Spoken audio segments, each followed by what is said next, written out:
ආයිබෝන් යාළුවනේ Gampola හර්ත TV YouTube නාලිකාවේ හරිතාවලෝකනයේ විශේෂාංගය වෙත ඔයාලව සාදරයෙන් පිළිගන්නවා. ඉතින් කොහොමද යාළුවනේ? ඉතින් වීඩියෝ එකක් කරන්න හිතුණා. මගේ වීඩියෝ එකකට එක්කෙනෙක් කමෙන්ට් එකකින් අහලා තිබුණා දූරයන් ගස්වල ඵලදාව එන්නේ නැතුව මල් විතරක් තියෙන්නේ ඇයි කියලා. ඉතින් ඒකට හේතුව ගැන පැහැදිලි කරන්න මේ වීඩියෝ එක මම ගේන්නේ. ඉන්ට්‍රෝ වීඩියෝ එකෙන් පස්සේ ඔයාලට මම කියලා දෙන්නම් දූරයන් ගස්වල ඵලදාව හටගන්න නැති වෙන්න හේතු මොනවද කියන එක.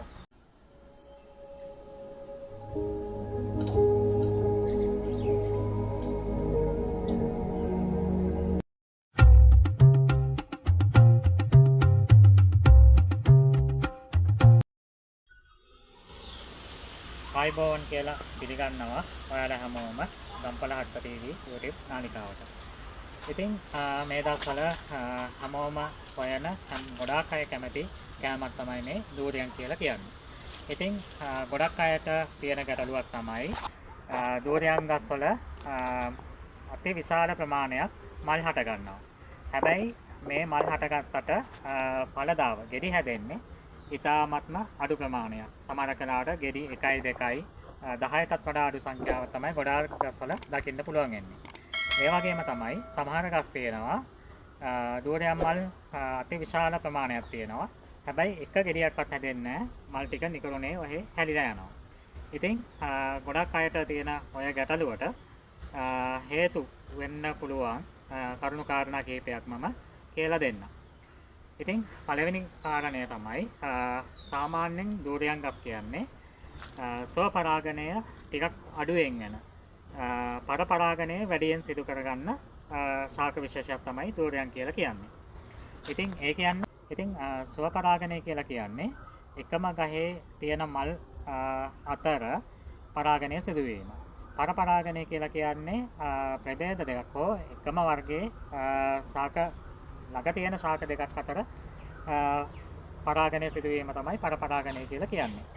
ඉතින් ස්වපරාගණයට එච්චර මේ කැමැත්තක් නැති මේ දූරයන් ගස්වල පරපරාගණය වෙන එකේදී එකම ප්‍රභේදයේ ළඟ තියෙන ගස් තිබුණොත්, ඒ කියන්නේ එකම ප්‍රභේදයේ ගස් විශාල ප්‍රමාණයක් එක ළඟ තිබුණොත් ඉතින් ඔය කියන විදිහට ඵලදාව අඩු වෙන්න පුළුවන්. ඉතින් වාණිජ විදියට හරි එහෙම නැත්නම් සාමාන්‍යයෙන් ගෙදර දූරියන් පැල හිටවලා තරමක හෝ ආදායමක් ගන්න බලාපොරොත්තු වෙන හැමෝටම වැදගත් වෙනවා මේ කාරණය. ඉතින් ඔයාලා දූරියන් ගස් හිටවනවා නම් පැල හිටවනවා නම් හොඳම දේ තමයි ප්‍රභේද කීපයකින් ගස් කීපයක් හදාගන්න එක. ඉතින් වාණිජ විදියට හදනවා නම් ඉඩමේ හදාගන්න පුළුවන් ප්‍රමාණය අපි හිතමුකෝ ගස් 50ක් කියලා. ඉතින් මේ ගස් 50 ඔයාලට ප්‍රභේද කීපයක් අරගෙන ප්‍රභේද 3-4ක් හරි කවලම් වෙන විදිහට හිටව ගන්න පුළුවන් නම් ඔයාලගේ මේ ඵලදාව එන්නේ නැති ගැටලුවට විසඳුමක් විදිහට දෙන්න පුළුවන් කරුණු කාරණාවක් තමයි ඒක. ඉතින් ඒ වගේම තමයි මේ පරාගණය සිදු වෙන්න, කියන්නේ පරපරාගණය විශේෂයෙන්ම පරපරාගණය සිදු වෙන්න බලපාන ඊගාව කාරණය තමයි කිරිවවුලන් මගින් තමයි මේ පරාගණය බොහෝ දුරට සිදු වෙන්නේ.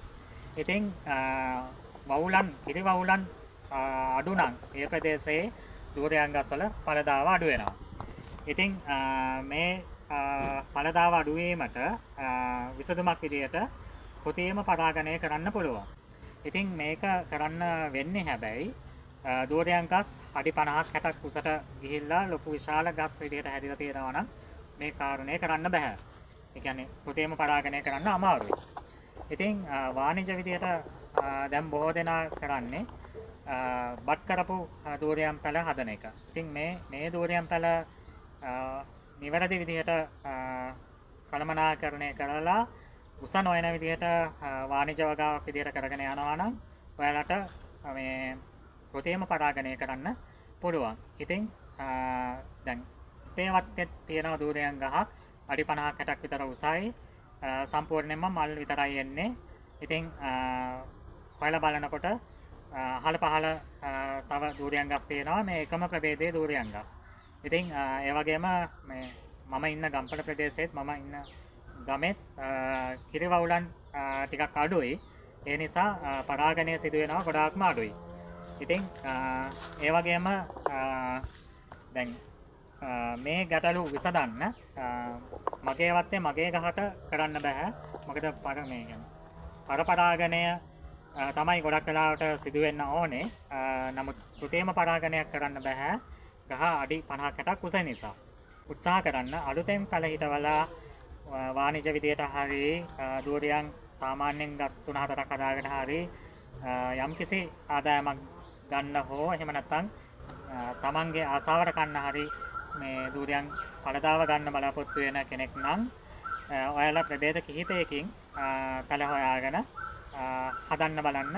ඒ වගේම ශාකයට මුල ඉඳලම නිසි පෝෂණයක් දෙන්න, අවශ්‍ය වෙන පොහොර වතුර නිසි කලට වේලාවට දෙන්න, ගහ හොඳට මේන්ටේන් කරගෙන යන්න.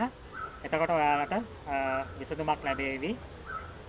ඉතින් පරපරාගණය වලට කැමැති ශාකයක් නිසා මේ කරුණු කාරණා සම්පූර්ණ වුණාන් පස්සේ හොඳ පළදාවක් ඔයාලට ලබා ගන්න පුළුවන් දූරියන් ගහකින්. එහෙනම් ඊගාව වීඩියෝ එකෙන් නැවත හමු වෙන බලාපොරොත්තු වෙන අදට මානවකින් නම් ස්තුතියි සියලුම දෙනාට.